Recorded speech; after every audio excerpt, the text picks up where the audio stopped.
Welcome to Social Exchange Theory. I think you're going to find this one easier to understand, and I can almost guarantee that you've used social exchange theory today, whether you're aware of it or not.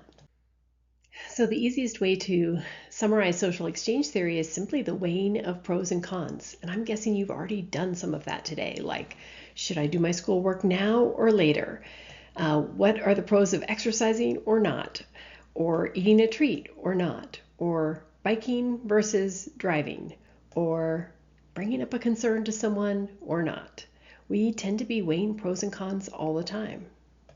Social exchange theory emerged from the fields of philosophy and economics, and this idea of utilitarianism developed by Adam Smith, which just basically says that individuals rationally weigh the rewards and costs associated with their choices, and then they choose activities that maximize their rewards and minimize their costs. This relates to behaviorism in psychology, that we tend to seek reward and avoid punishment. Number of people contributed to kind of bringing this into sociology, and then Nye is the one who's attributed for bringing it into the field of family studies. So these are the basic assumptions of social exchange theory, the foundational beliefs of the theory. The first one is that people are motivated by self-interest. They basically want to seek rewards and avoid costs, even if these motivations are sometimes subconscious. And for example, even altruism can be conceived as a form of self-interest, because maybe I want people to think of me as a nice and helpful person, or maybe I want to preserve that image of myself as a helper. And so maybe my altruism is still in my self-interest.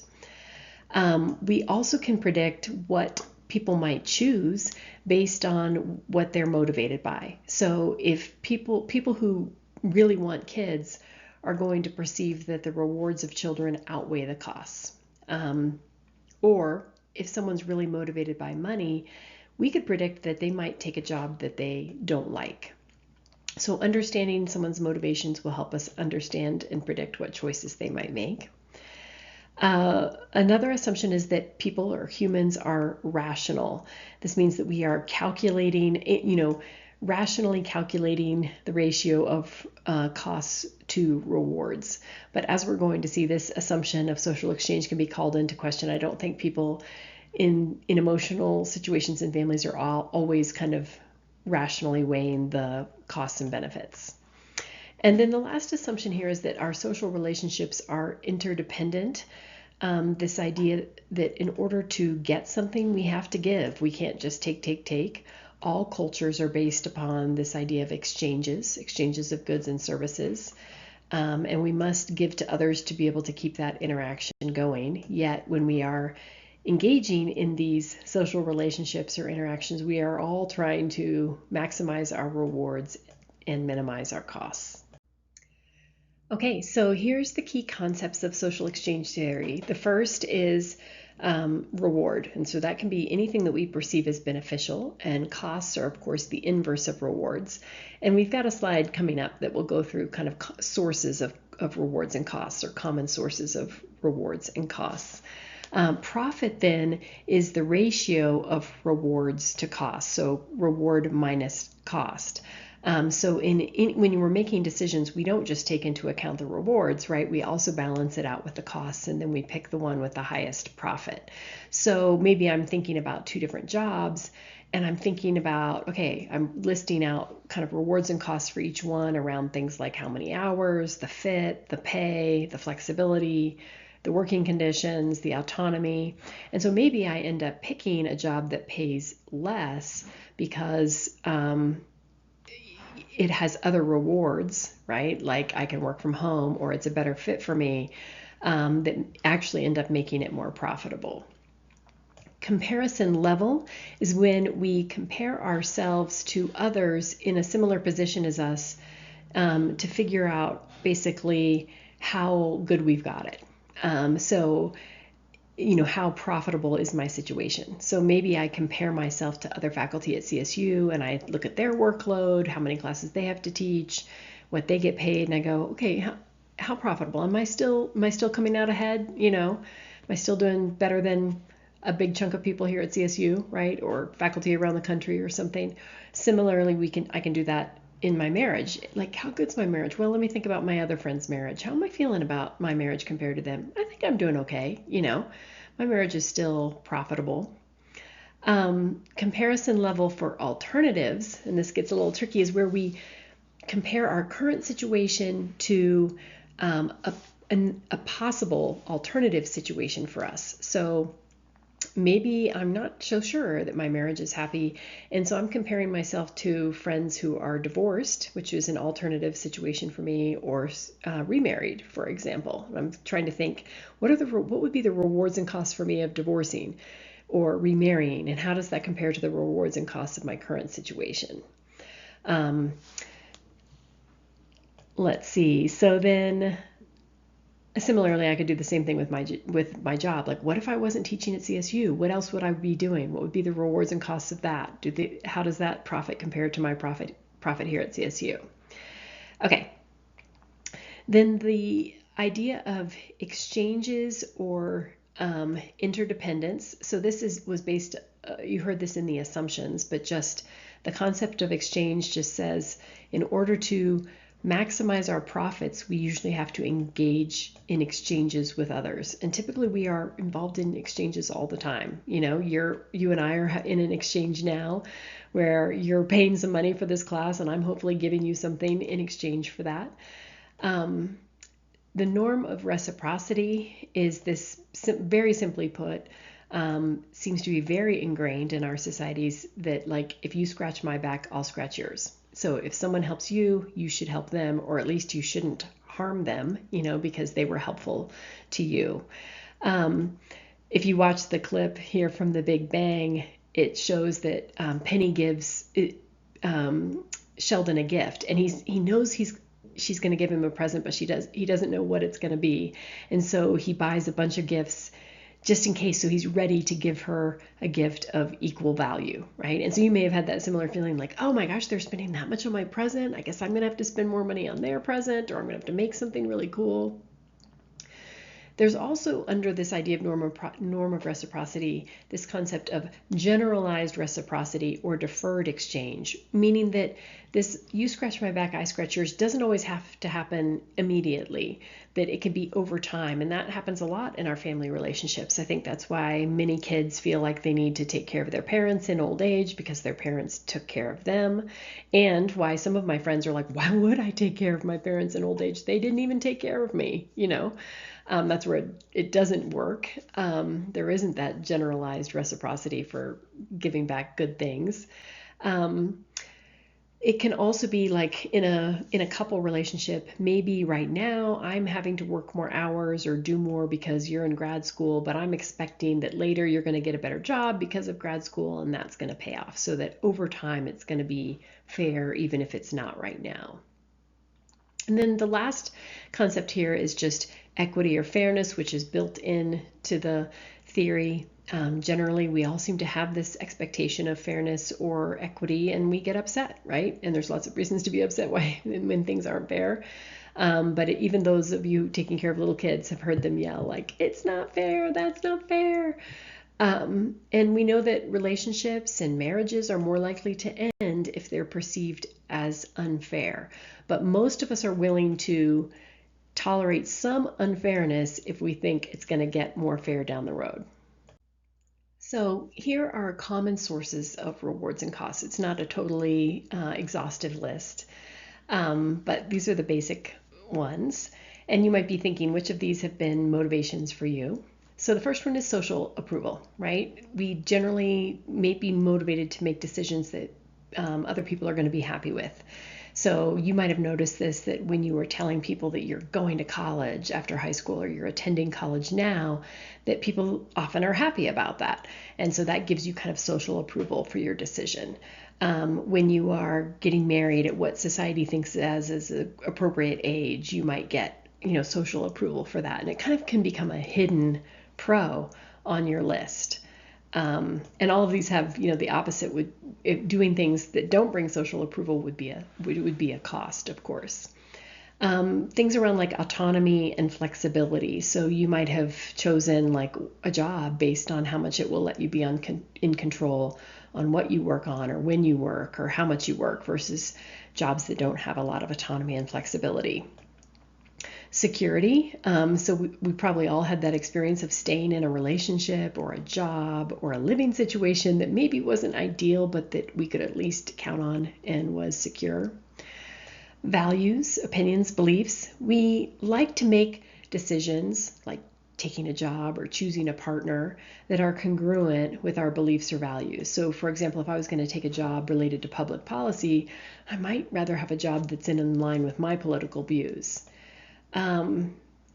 Equality or fairness or equity.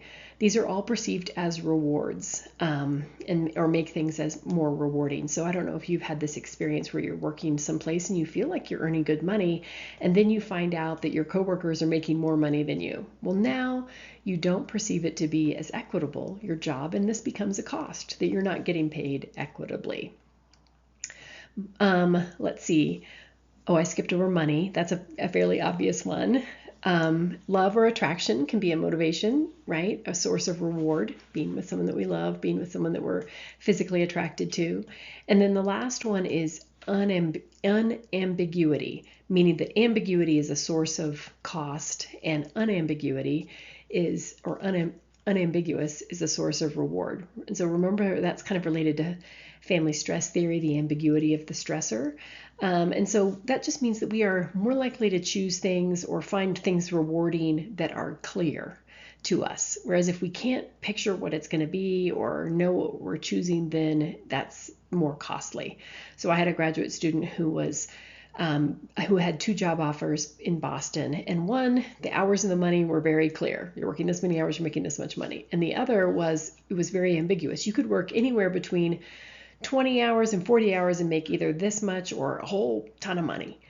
And even though she could have potentially made more money in the ambiguous job, she ended up choosing the job that was more clear because the ambiguity of the second job just made it kind of, it had too many costs associated with it. And so it wasn't as profitable.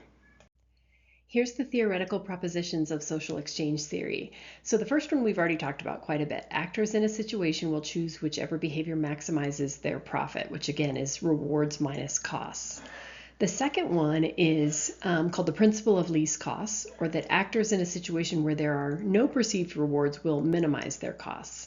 So let's imagine that as a tired parent, after dinner, I really just want to watch TV.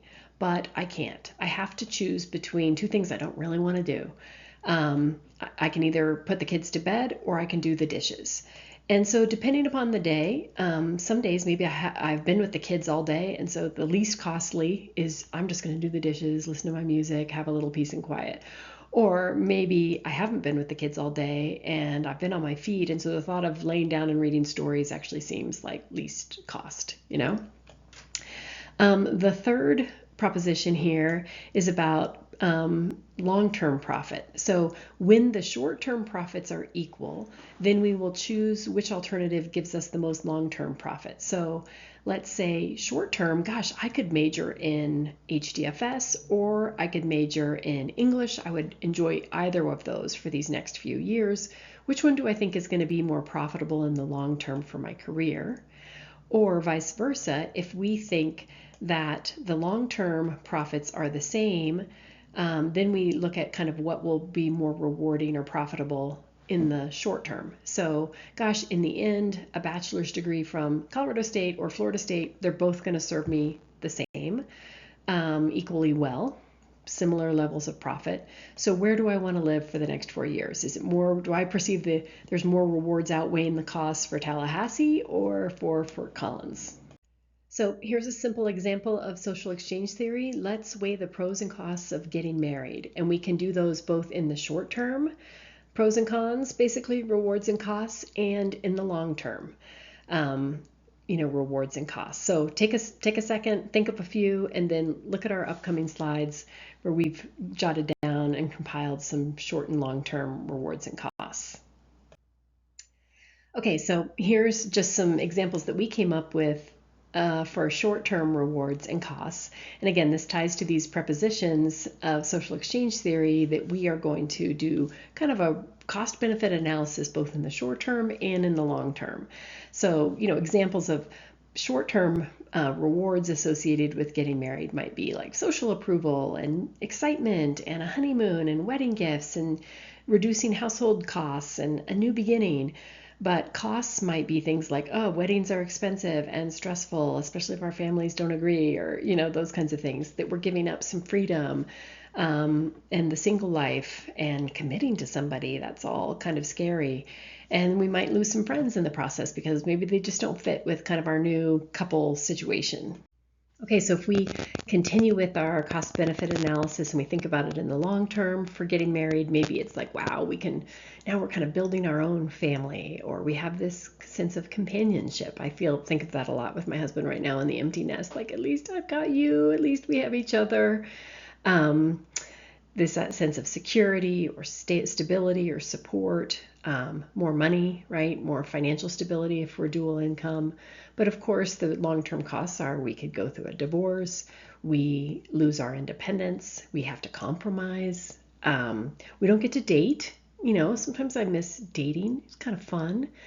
You might postpone or lose track of your own personal goals. And in-laws could be a source of reward or a source of cost, or maybe a little bit of both. So an extension of social exchange theory is equity theory. And I wouldn't ask you to know on an exam the difference, but in case you run across equity theory when you're doing your theory paper, this way you'll know that it's all connected to social exchange. So equity theory, again, uses that same kind of idea that equity is perceived as rewarding. We like things to be equitable and fair. Equity theory now looks at, instead of the unit of analysis as individual, like what's profitable for me, equity theory looks at a relationship. Is your profit basically equal to my profit? And in general, we want both people in a relationship to be kind of equally profiting over time, and be equally dependent upon each other. And I don't know if you've ever had this experience in your relationship, but I'm often thinking like, gosh, my relationship with my husband is great for me. Like, and sometimes I'll ask him like, is it still going okay for you? Because it's great for me, right? And I wouldn't want it to be not great for you. The other thing that we know is that when people are deciding whether or not their relationship is fair, to them, because fair exchanges are perceived as more profitable, that it often matters, perception matters more than reality. So it may be that in my relationship, my husband doesn't do as much of something as I do, or I don't do as much of something that he does. But as long as we both perceive that it's fair, then we're doing okay. So here's an empirical example of a research article that was specifically using equity theory. They were studying mothers and their adult children and looking at kind of what the kind of equity of the exchanges between mothers and their adult children was, especially around kind of the frequency and depth of support that they provided each other. They only gathered data from the mothers in these dyads, which is, I think, a weakness of this study. But basically what they found is that it mattered less that the mother said, oh yes, I support him as much as he supports me with the same level of frequency and depth, and more about the perception of equity. Like, it feels fair to me. And that was more correlated with how much closeness or how much tension than the actual kind of amount of support that was exchanged. So here's just some examples, more examples of the way social exchange theory has been used in research. So it has been used to study decisions around divorce, and that essentially people will use those concepts of comparison level, along with rewards, costs, and profits, to compare their marriages to other marriages to determine how profitable their marriage is, and then do that comparison level for alternatives where they compare their profits with the profits that they would imagine of being divorced or being single in order to kind of make that decision. So social exchange theory has also been used to explain or explore gender differences in heterosexual behavior. So in many cultures, males seem to seek more sex more actively than females, at least early on in life. And so this would say, okay, what if the biological sex drive was actually equal? how would we explain this difference? And what social exchange theory would say is that basically pregnancy, especially if it's an unwanted pregnancy, is more costly for women, or if women have more responsibility for child raising, then that makes having a baby more costly. This perspective, social exchange, would also say, historically males have been more likely to achieve orgasm than females. Hopefully that's changing. And so sex is just more rewarding for males in general, and more profitable. We should say the rewards outweigh the costs, would be how social exchange theory would explain these differences in heterosexual sexual behavior. So you can think about whether or not you agree or disagree with that. Social exchange theory, or the ideas behind it, show up in a few of our clinical interventions. So Patterson's behavioral exchange approach basically is kind of theorizing, why do these dysfunctional patterns arise in couples and families and get maintained? And what Patterson suggests is that the norm of reciprocity becomes negative, essentially. They keep exchanging negative consequences. You give me a cost or a negative, so I'm going to give you one back. And so therapists kind of are trying to disrupt those negative exchanges and move families to more positive exchanges. You've probably learned about Gottman's 5-to-1 ratio. This really is that idea of profit, that we need to be profitable. Our exchanges in our marriages have to be profitable over time by a ratio of 5-to-1. So it's not just like 1-to-1 or 2-to-1. And so what Gottman would say is all these things what he has found in observing couples is the couples who stay together over the long term kind of have met this ratio. And I think it's important, if you've learned about this before, it's not like a positive has to be, you look so nice today, honey. A positive can just be, I pat you. I actually pay attention when you're talking and I ask you a follow-up question, right? And so, or I laugh at your joke, or, I just attend to you. Whereas negative could be like a sigh, I don't pay attention, I roll my eyes, I have an irritated tone of voice. And so I think about that, my husband and I now in the empty nest, it's just us talking to each other a lot throughout the day. And we've talked to each other for like 30 years now. And so sometimes it gets hard to always be paying attention, or we're distracted with work. And so I'm always kind of reminding myself, okay, like if I did not do a great job paying attention in that moment, I need to do a better job later, right? Really listening and really paying attention. Okay, so some critiques of social exchange theories. Can this idea of individual motivation to maximize rewards and minimize costs really explain everything? All social norms and institutions? How does it explain, for example, altruistic behavior? Of course, we talked about, well, maybe that's in my best interest to think of myself as a good person, but what about more extreme versions where someone sacrifices their life for someone? Social exchange theory doesn't really explain that well. Additionally, it has this assumption that we are rational in emotional situations in our families, which may not always be the case. Maybe you've had that experience where you just are kind of just quickly triggered by something. Your partner kind of makes a face that reminds you of the face that, one of your parents used to make when you were in trouble. And now you're just kind of reacting in this emotional way, which you're not really being rational and weighing the pros and cons of your response. So if you've seen Jerry Maguire, you know that in this earlier scene in the movie than the one that's in the clip here, with Rod's wife Marcy, Jerry has kind of dismissed Rod and Marcy as like not being that's not going to be a profitable client. I'm not going to invest much in them.